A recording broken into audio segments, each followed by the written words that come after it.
水戸で一番潰れる店って言っちゃったんですよ。お前あんなとこで店やったら潰れるぞみたいな。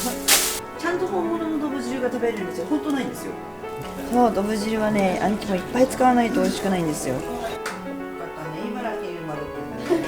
基本的には全部美味しいものを出そうと思ってますよ。美味しいものだけ出す。でもすごく高くない。かといって安すぎず。あんまり安売りするのって私は良くないと思ってるから。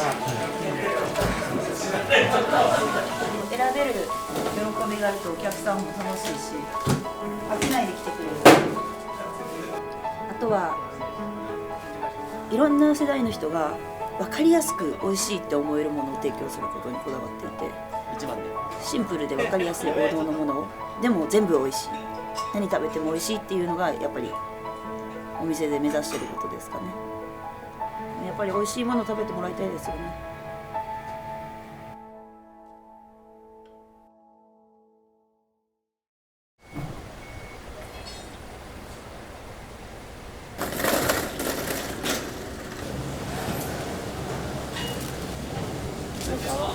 結構でかいから、まあ3枚ももらっていこうかな。3本。いいとこ本皮3本ね。あんこ。分かった。あんこ鍋ですか。今日はあんこ鍋解析入り。あと赤いかサクと。赤いかさ。あれは入れるけど、氷が大事。赤めも。のどぐろこの間買っといたよ。ありがとうございます。天ぷらにします。めっちゃ買ってくれてると思って。約束だからね。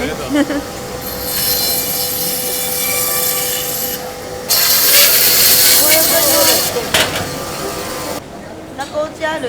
大丈夫？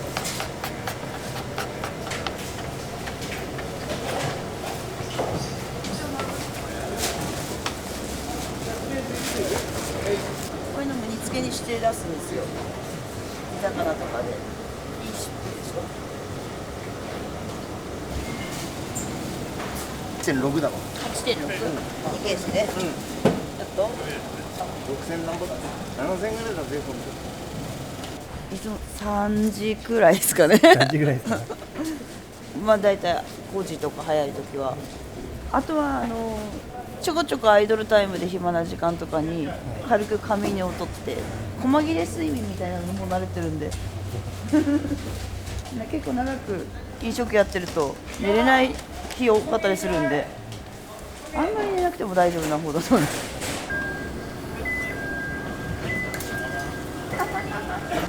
ありがとうございます。どうもです。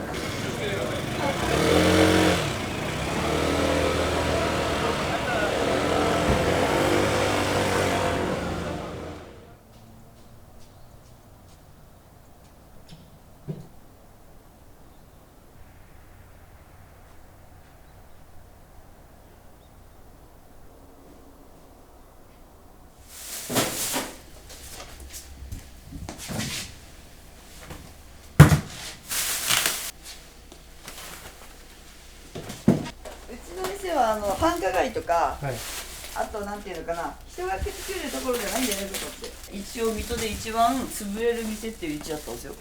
だからここで店やるって言った時に先輩の親方たちとか飲食店のオーナーに「お前あんなとこで店やったら潰れるぞ」みたいな「まさかあそこ買うんじゃねえだろうな」みたいなのめちゃくちゃ言われました。これはランチで使うお椀でトラフグ汁なんですよ。安く、洋食だけどね、安くいい服が入ったからランチのお椀はフグ汁なんですよ、今日は。贅沢。これなんか今日おろして唐揚げにしたら最高じゃないかな。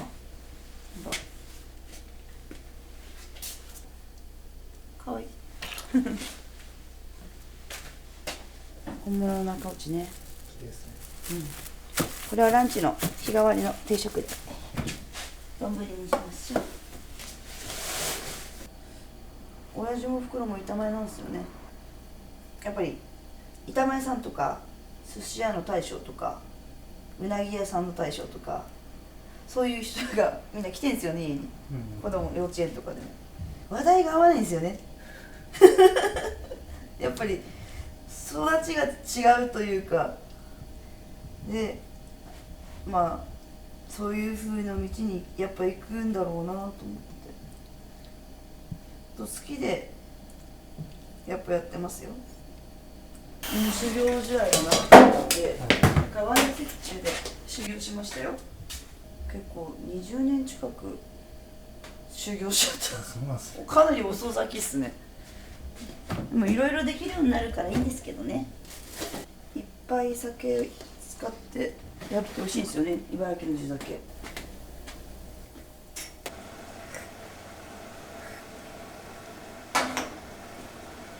美味しくできた。これをね、何で炊いてるかはさ、企業秘密なんだ。見るとさ、バレちゃうから。どぶ汁ってすごく有名なんですけど、ちゃんと本物のどぶ汁が食べれる店本当ないんですよ。4、5万かかっちゃうんだよね、いいとこでも。いつもはね、丸々1匹の方が安いんだ。あ、そうなんですね。そう、でも今日おろしたやつの方が安くていいよって言うから。あと、あんこって掃除がすごく大変なんですよね。はい下処理。はい。だからね、よくきれいに掃除しないと、どぶ汁にしても量多いから生臭くなっちゃうんですよ。鮮度のいい肝と、よいしょね。だから結構ね、どぶ汁はやらない人多いっすね、店でも。うちのお店なんかお客さん、ワンシーズンに1回来たら、もう1回食べたいって、ワンシーズンに2回とか3回予約していく人がいるくらい。根室の金肉、これは煮魚にしようかなと思って。これはフグだね、フグのあら。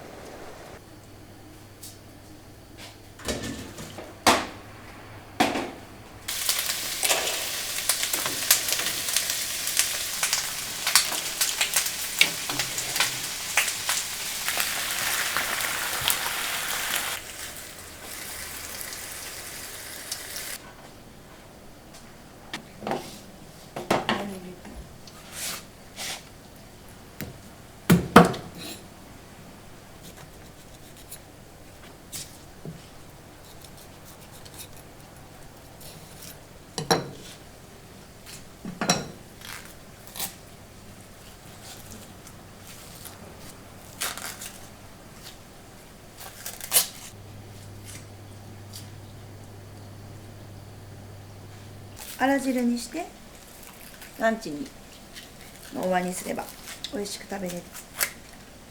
いいものをいっぱい使いたいのだから、ロスをゼロを目指してるのよ。だからロスゼロにするにはランチ営業して夜ディナーの晩菜とかをランチで使えばロスがゼロでしょ。そうすると原価率が 50% 超えてても飽きないとして成り立つんだよね。そうだから無駄がないようにしてるの、食材に。売れ残っちゃったりしないように。でランチも営業し、ランチもお客さんに来てもらって。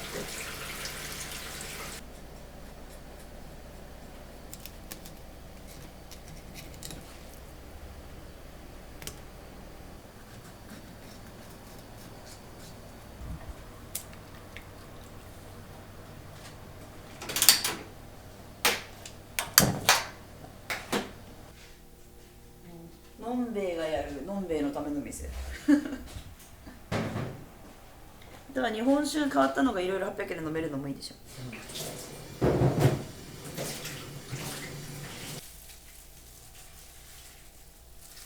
これをあんきもポン酢食べるので、これが炊きたてでは柔らかいけど冷めるとぐーっと身が締まってきて味が染みるから、まあ好みだね。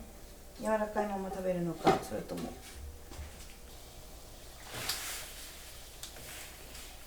あんまり通すとうまみも水分しちゃうから、ぬめりを軽く取るためにさっと通しただけなの。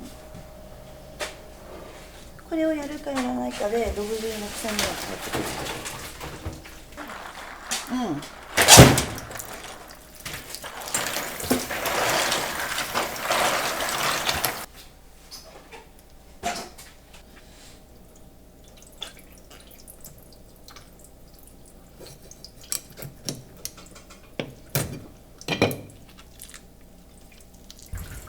皮に毒があるんだよね。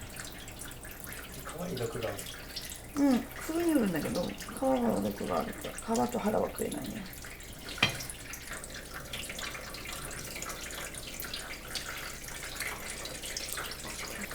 唐揚げにして食べて美味しいんだよ。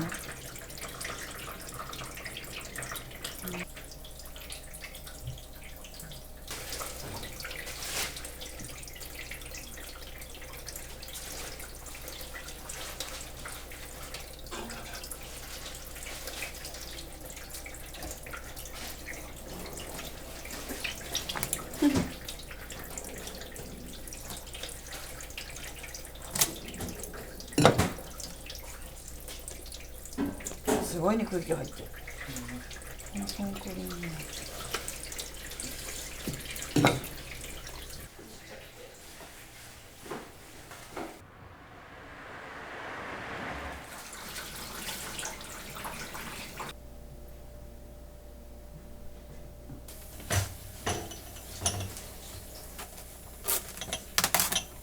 私も若い頃から東京でやってたんで、東京の免許は東京で取ったんで、築地の。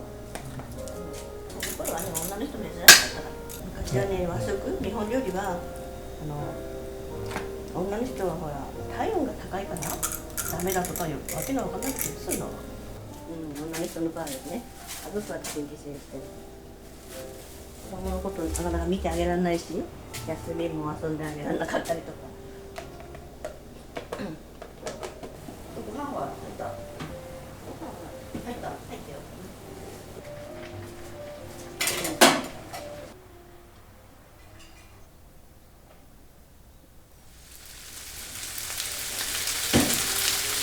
選べる喜びがあるとお客さんも楽しいし、飽きないで来てくれる。そ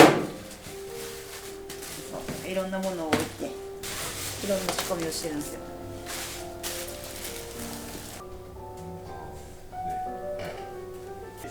定食ね。はい。ご新規1名様、いらっしゃいませ。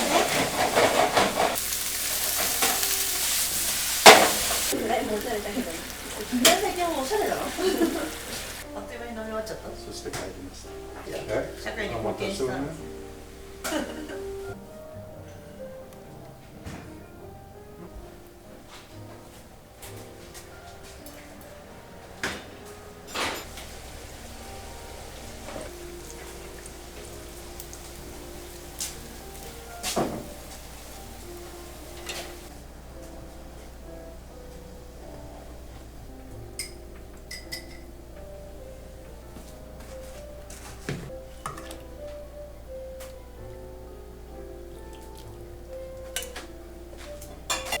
こ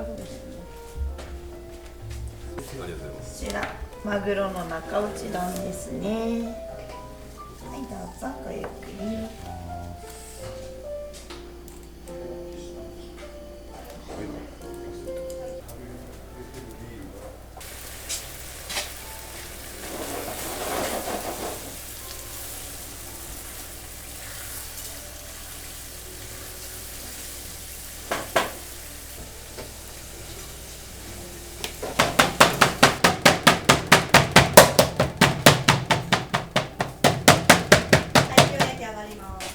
はい。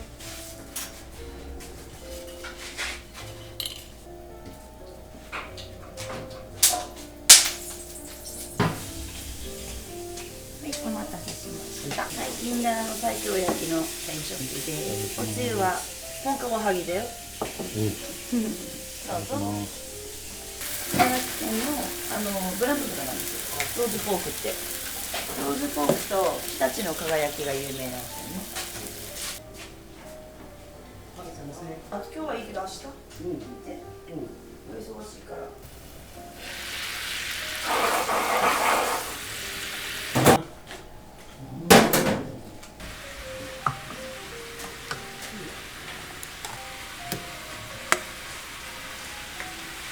茨城といえばね、ローズポークだからみたいな。今日夜もギュッとしてるんだよ。そう。あんこう鍋食べるんでしょ。そうだよ。じゃあまた会います。また会います。昼も夜もお世話になってて。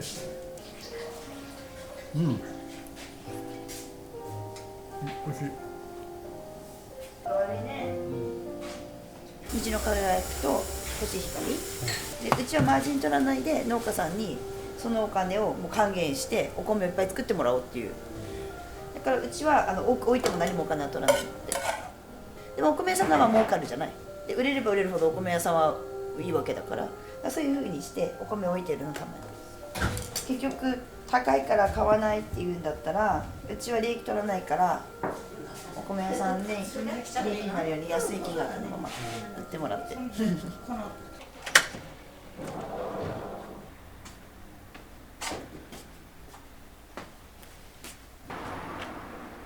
ともとはうなぎ屋さんだったみたい、前のお店は。でこっちはね、この辺の地主の大家さんのお家、内装は全部フルリフォームしたの、古民家を。絵はね、やっぱりいいものがあったらお店がガラッと雰囲気が変わる。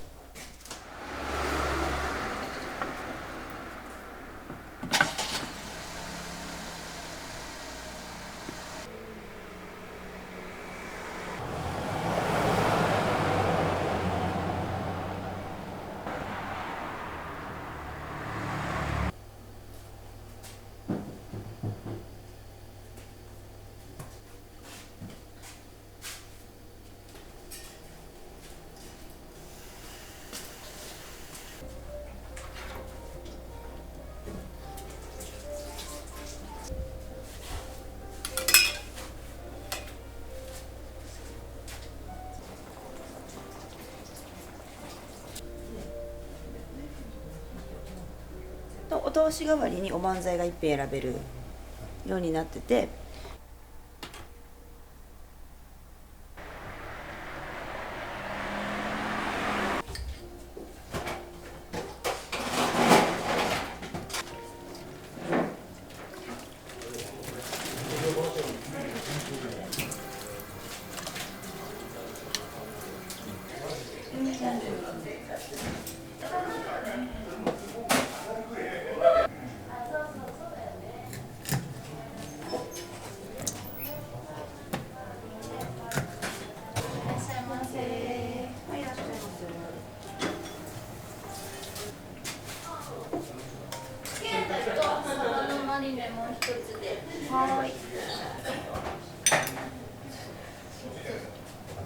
はい、お通しと。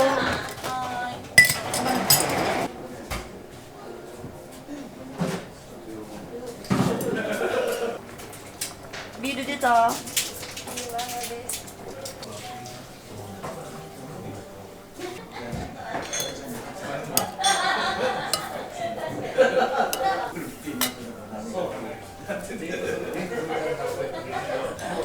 これ八角。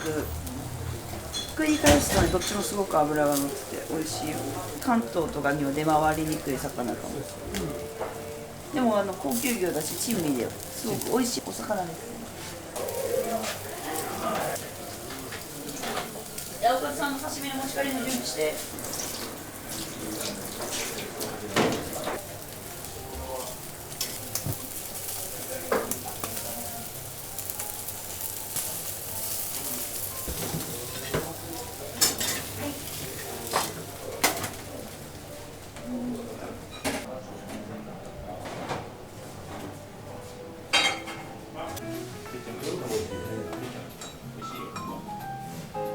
これイカの肝。いいスルメイカだから肝が大きく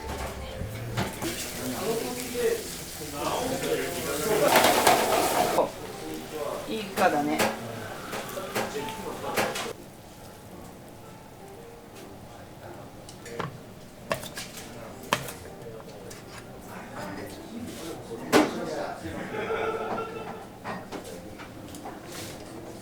1番さんと3番さんにイカ肝バター1つずつお願いします。最高。これはうまいよ。基本的には全部美味しいものを出そうと思ってますよ。美味しいものだけ出す。でもすごく高くない。かといって安すぎず。あんまり安売りするのって私は良くないと思ってるから。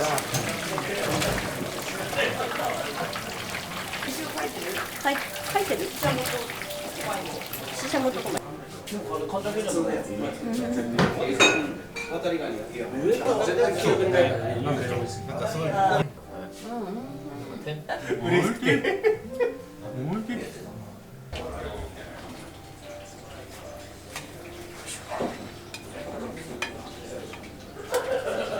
の研究の煮付け、3番さんね。3番さん、はい。いや、あ、そういうことね。おお、すげえ。3番でしょ。やばいね。やばいね。貪欲にマヨネーズつけちゃう。いやいやいやいや、それはもったいないと思うでしょ。もったいない。いやもったいない。でもマヨネーズつけた方が美味しいよ。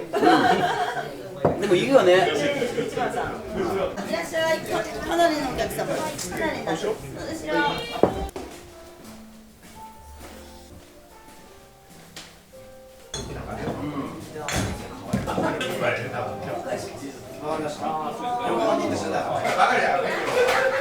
あえちゃうの。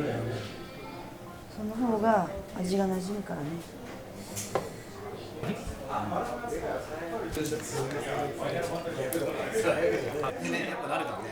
いや、テッサも美味しいけど、テッサはさ、ヒレ酒と一緒じゃないと。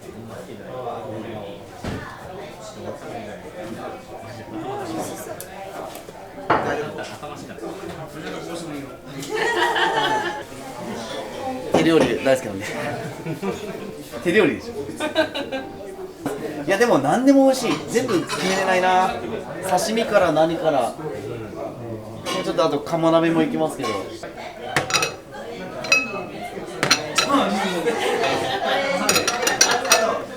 っちじゃないの。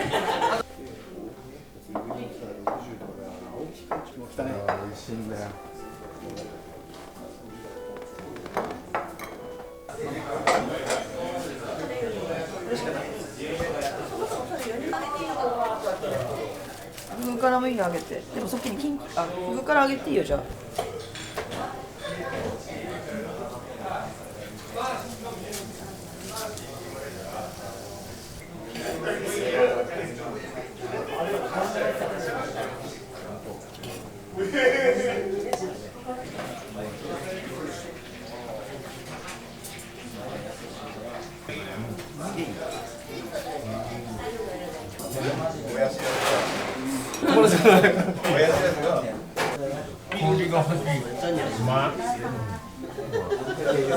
3作って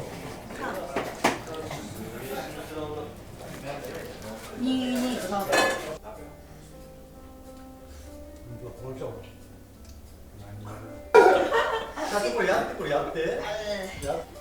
これ見えるんじゃないの？ほらできたよ。できない。できたよ。ほらできたよ。大丈夫。ほらできた。ありがとう。ありがとう。あと自分で取りな。ともちゃん生ちょうだい。生一つ？はい、ありがとうございます。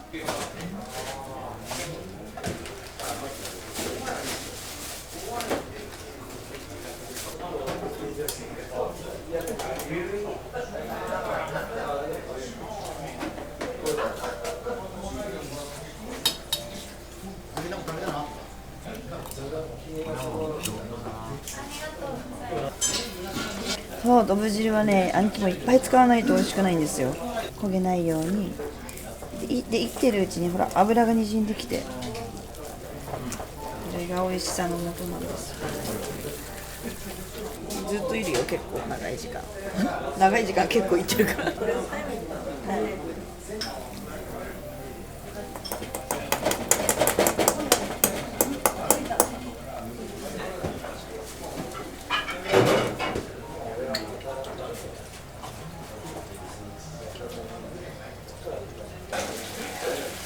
を入れて。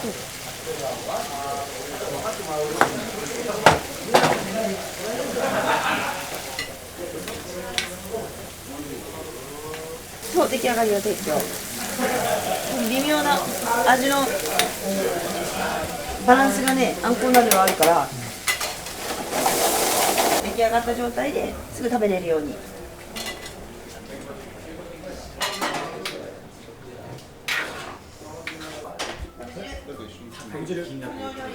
ニュースとでもあるんですか。もう食べれます。ニュース。美味しそう。ドブじゃん、ドブ。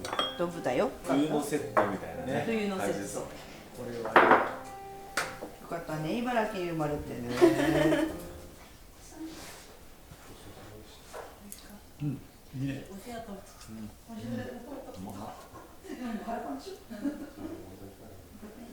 柚子が効いてるね。日本酒と最高ですね。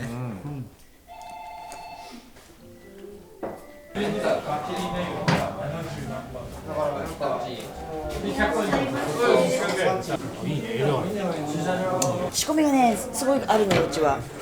これ、昨日もこの感じで仕込みしてから今日はこれで済んだの。そうそう。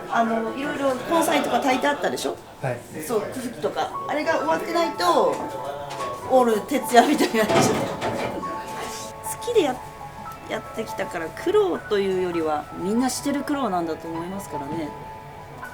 寝る時間がなく働くとか、従業員にも心地よく働いてほしいし、ただ楽っていうんじゃなくて、やっぱりいっぱいお給料が稼げるアルバイトですごく大変ってわけじゃなくて、美味しいものも食べれるし、お客さんもよくしてくれてっていう環境を作るには、まあ言い方悪いですけど、お客様もやっぱり選ばなくちゃいけないし、お客様もお客様なりにちょっと気を使っていただく。もちろん従業員も気は使うんですけども、やっぱり従業員ありきでお店の雰囲気ってなんか私が作るものじゃなくて、その集まってくれたお客様と従業員が作るものなので、私は料理を提供してその環境の治安を守るみたいなのを目指してます。あとはいろんな世代の人が分かりやすく美味しいって思えるものを提供することにこだわっていて、シンプルで分かりやすい王道のものをでも全部美味しい、何食べても美味しいっていうのがやっぱりお店で目指してることですかね。やっぱり美味しいものを食べてもらいたいですよね。